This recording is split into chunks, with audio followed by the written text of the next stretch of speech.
Well, it's come up to 28 minutes before the top of the hour, and you are listening to Nigeria Info, the number one station for talk. I call it the station for the nation. Well, Power Solution is up next, and it's now live as I'm being joined by my co-hosts and also CEO of All On Energy Investment Company, talking about Dr. Wiebe Boer. Hi, Wiebe. Good to see you again. Yeah, good morning. How are you? Did you have a good weekend? It was a fantastic weekend. How did Chelsea do?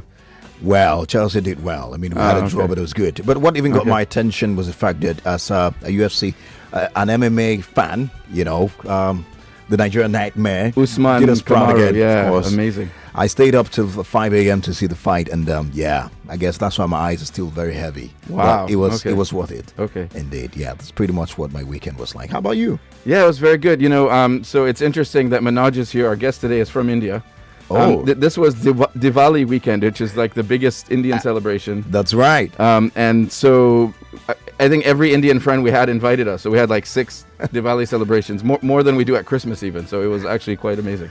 Lovely. I mean, I heard the fireworks earlier, and then I asked, what's going on? What's going on? They say, yeah, don't you know it's Diwali? That's okay, yeah, that's right. Yeah. And I was reminded that I was surrounded by a lot of Indian friends and family. So I think I had a tip of that also.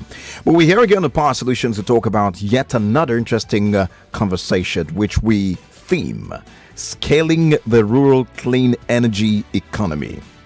And like Wiebe mentioned, we have another guest. So yeah, today we have the rock star of the global mini-grid sector in the studio with us. So Manoj Sinha is the CEO of Husk Power, and he is in Nigeria for the first time. He's been on the show before virtually. This is his first time in Nigeria. He's now with us in the studio. And he actually now has a new name and title. After they launched their first mini-grid in Nasarawa, he is now the Sarkin Wakilin Turawa Doma. Sarkin Wakilin Turawa. So that means he's Doma. the Wakili of the Oyibo people in Doma in Nasarawa State. Wow, congratulations. So congratulations. So we have royalty with us today. Absolutely. I mean, that's beautiful to know, and I love it.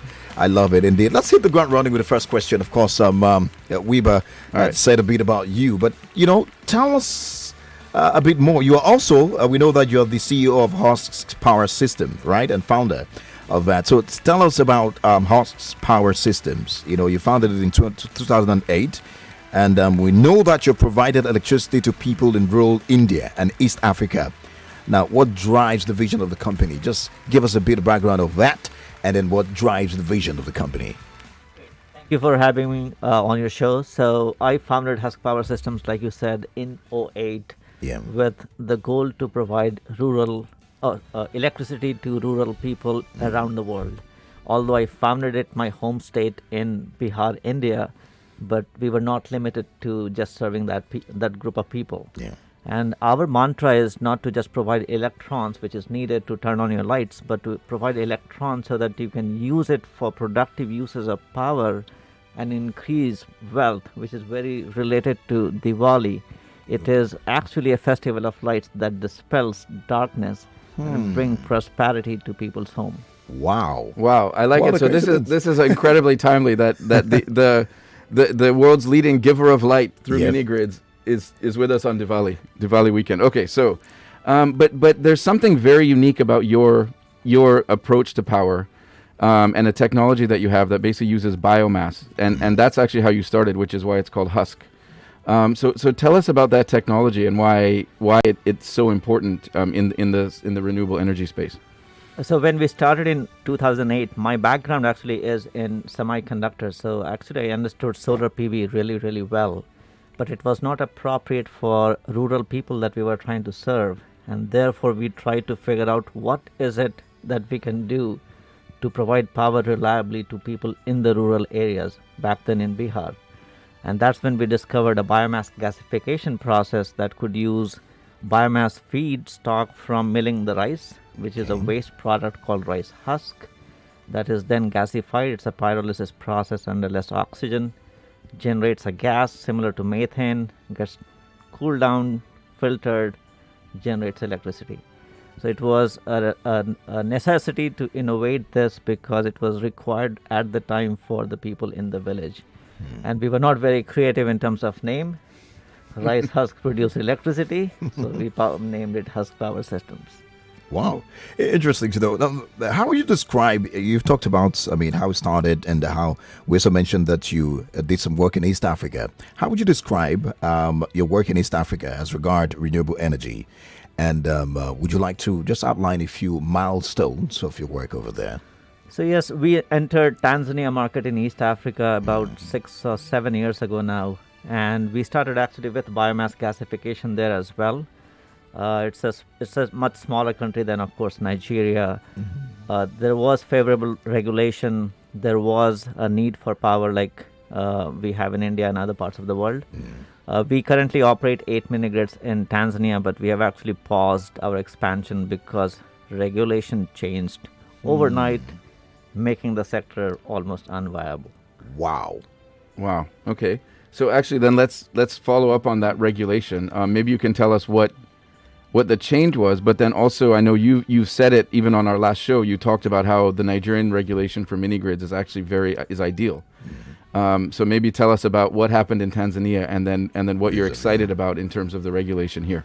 So Tanzania did have a mini grid regulation well defined. However, because of whatever reasons that I'm not attuned to, led to cancellation of a lot of provisions that was necessary for the mini grid to survive and thrive. So commercial viability of the mini grid was put at risk by the regulatory changes that happened in Tanzania. Wow. Nigeria, on the other hand, has taken a more commercial approach to bringing electricity to people that makes sense for the people and that makes sense for attracting the investment so that whoever brings the investment gets their due return. It's a very well thought out process from customers, which is the end consumers in the rural areas, developers like us who bring capital to deploy it. And when we deploy it, we are married to that area for at least 20 years. We are not a fly-by-night operator. So the regulation has to take care of not just now, not just tomorrow, but for the next 2 to 3 decades at least. And that's what is really exciting about Nigerian regulation that really works to enable the commercial viability of this sector. All right, interesting to know. We are aware that Husk's Power also recently launched about 6 mini grids in Nasarawa State, Nigeria. And that's I'm excited about that. And it is the first time a company has launched multiple mini grids at the same time in this country. We need to know that. So tell us more about this project. Thank you for asking. So we are very proud of launching our first half a dozen mini grids in the state of Nasarawa, including Rukubi. That was our first site. We typically do things in batches. We have a knowledge base and experience of doing it in India for 13 years. We don't want to repeat, one mini grid at a time. The need is tremendous, right? There are 80 million people in Nigeria waiting to get 24/7 power. And I'm angry that I cannot do faster than 6 mini grids in one lot. I should be doing 60, not just 6. Wow. See, and that's what I like. It's that kind of urgency, that kind of, it's what keeps us up at night is like, okay, what we need to do this faster. The gap is so big. So this is exactly what we need in the industry. And I love to hear that because we can't just be celebrating one mini grid at a time. It needs to start being 10, 20, 100, 200. So that's what we need. So, but how will this project that you've just done, because now you've sort of, I think with the 6, you're now third largest mini grid company in Nigeria, maybe top 5 certainly. Do you think this has opened a new level of scale for the industry, and will it kind of propel others to also move faster? Absolutely. Look, in the mini grid sector, or for that matter, any other sector, the regulation is good as per our now understanding on the ground. There is a market available. Now it is up to us, people, right? What is a company? Company is a bunch of people doing things together. That's what we really take a lot of pride in. The Nigeria team is 100% Nigerians. I would not have known how to navigate Doma without the capable team that we have in Nigeria. I don't have a single foreigner sitting in Nigeria team. That's what gives us an edge. That's what makes us move faster. And I believe all the developers can do similar arrangement to make the whole sector scale to thousands of mini grids in the next 5 years. We know that this mini grid launched would connect about 2 local governments and 6 communities in Nasarawa State. How many households would you or would be directly impacted, and how affordable is this power? So across the 6 sites that we have, we should be connecting more than 3,000 total customer base in the coming months. Oh, okay. It doesn't happen overnight. It does take 3 to 6 months to get there. Okay. And some of the impacts we have already seen. Earlier, I was speaking with Wiebe that a commercial customer who joined us only a month ago, he's already saving, as he switched away from diesel to our power, approximately 40,000 naira per month. And we have another intervention that we are going to bring it for him. And the goal is to take that additional net income for this customer to 100,000 naira per month. That's the kind of impact that we are really proud of. Economic development and prosperity of the society that we serve. Right. So it's not just about consumption. It's about using the power for productive use and increasing incomes, right? That is an edge that we provide to the society. So we focus largely on small and commercial enterprises. So for example, in India, currently we are serving roughly 6,500 MSMEs and increasing their net incomes. Right. Okay. So now, how long will Husk be managing these mini grids in Nasarawa State? I mean, I think you mentioned this is a 2-3 decade engagement, but is that what you're looking for here, or will this eventually be, handed off to someone else to run, or this is Husk's focus now? So our position is once we get in, we are married. So hopefully this marriage remains forever. All right. 2, so 3, so does 4 your days. wife know that you have 6 wives in Nasarawa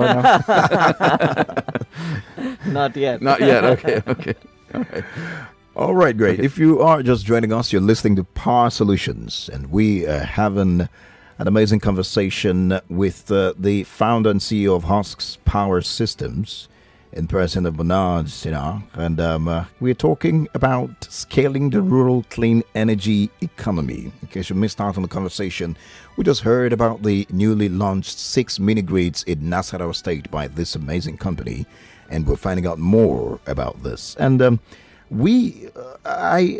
Husk's growth target for Nigeria is about 100 mini grids, right? And within the next 24 months, and that's by 500 and then 500 by 2026.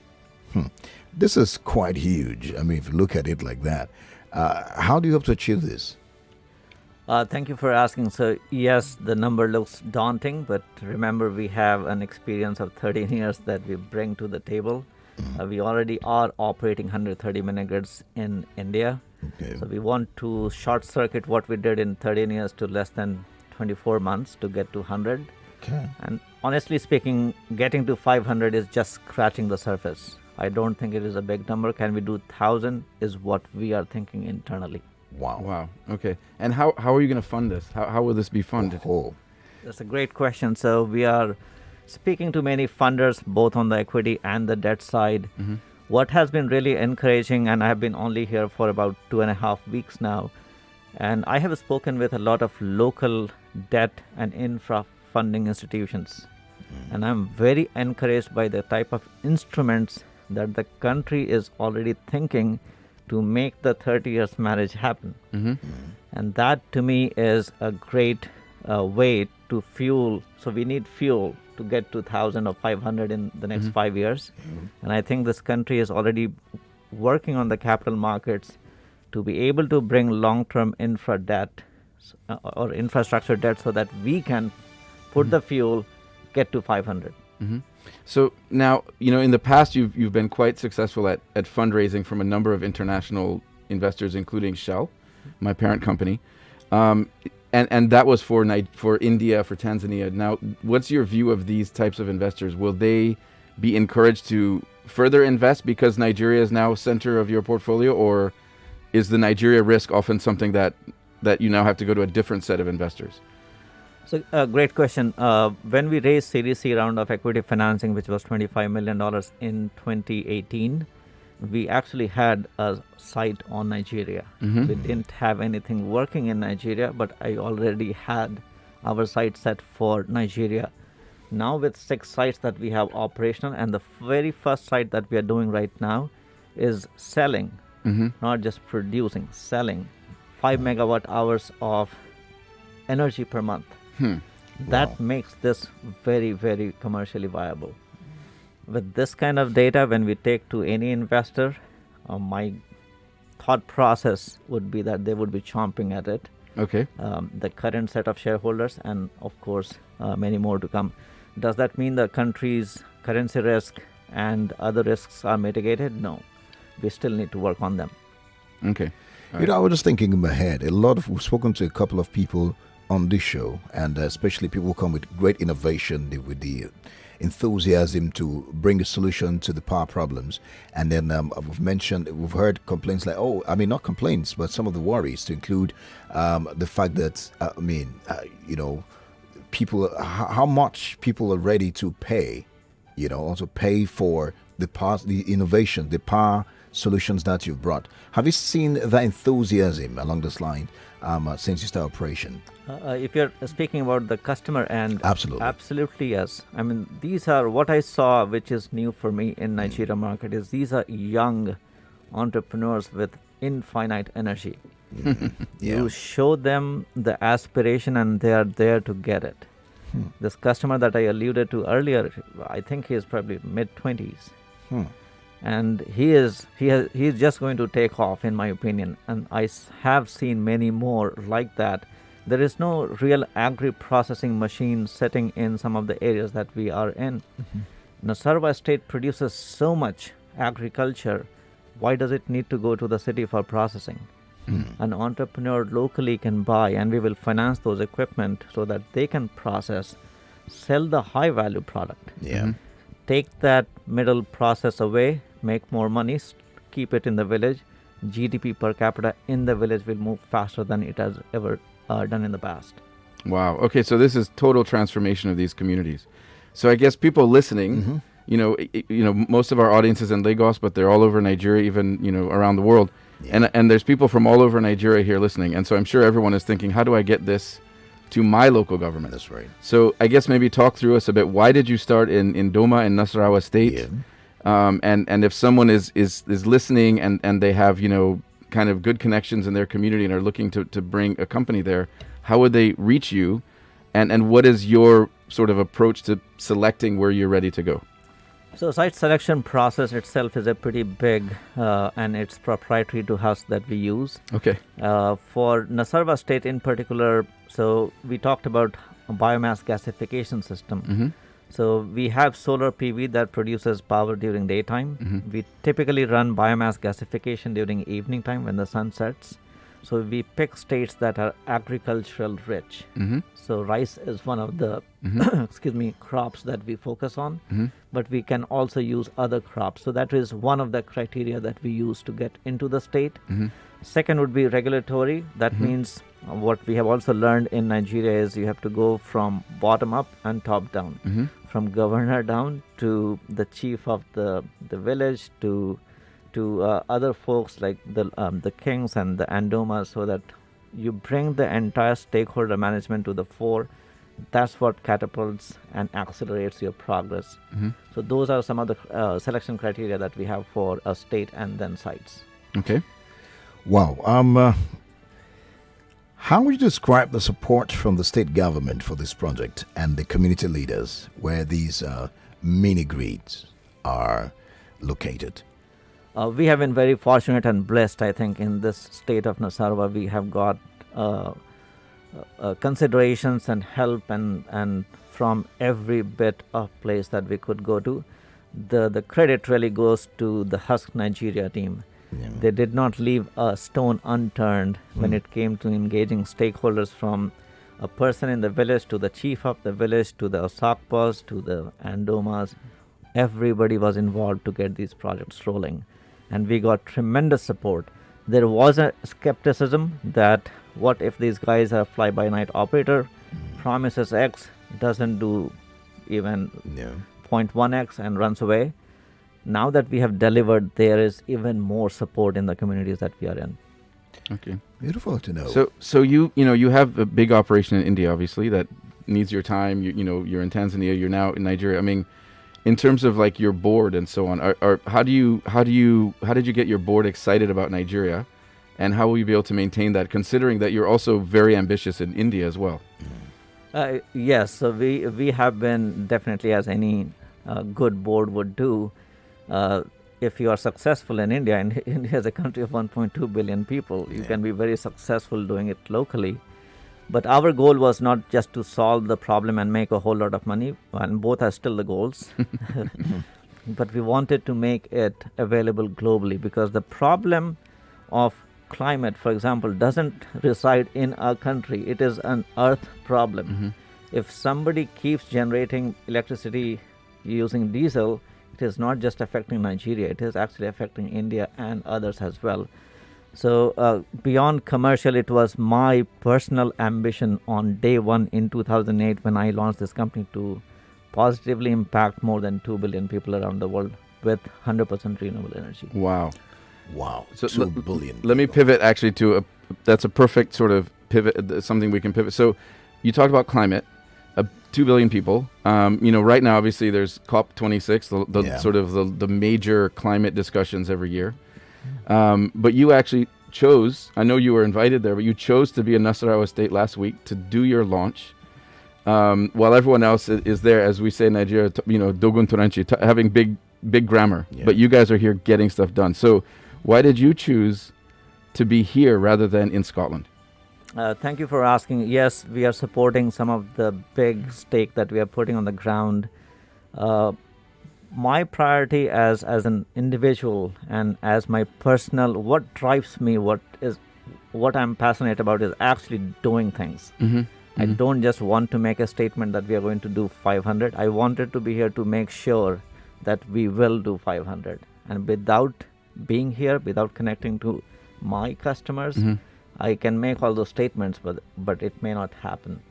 So I'm more of a doer. I do it, I prove it, and then I go and hit the targets. We are going to make a big announcement at COP26 SDG 7 Pavilion as well on a Wednesday. Tune in. We are taking a much bigger and bolder goal, and I welcome you all to listen to that. Oh, wow. Okay. All right. Husk is online. How can they be found online for those who want to get more information about? So yes, we do have a website, www.huskpowersystems.com, where we do post information. Lovely. I'm just thinking, looking at the number of mini grids you have, 130 in Tanzania, in India, and you're still in Nigeria. Why this love? I can see a lot of interests. Could you just tell us a bit about why this interest, specifically Nigeria? I mean, India is big enough to give you the biggest market you could ever have, and Tanzania is already a touch of Africa. Why Nigeria? Nigeria is quite big of a market just by population, as you would know better than I do. Roughly 200 million people, 80 plus million people do not have access to reliable power, or no power at all. In fact, if you include people with unreliable power, the number might be 150 million.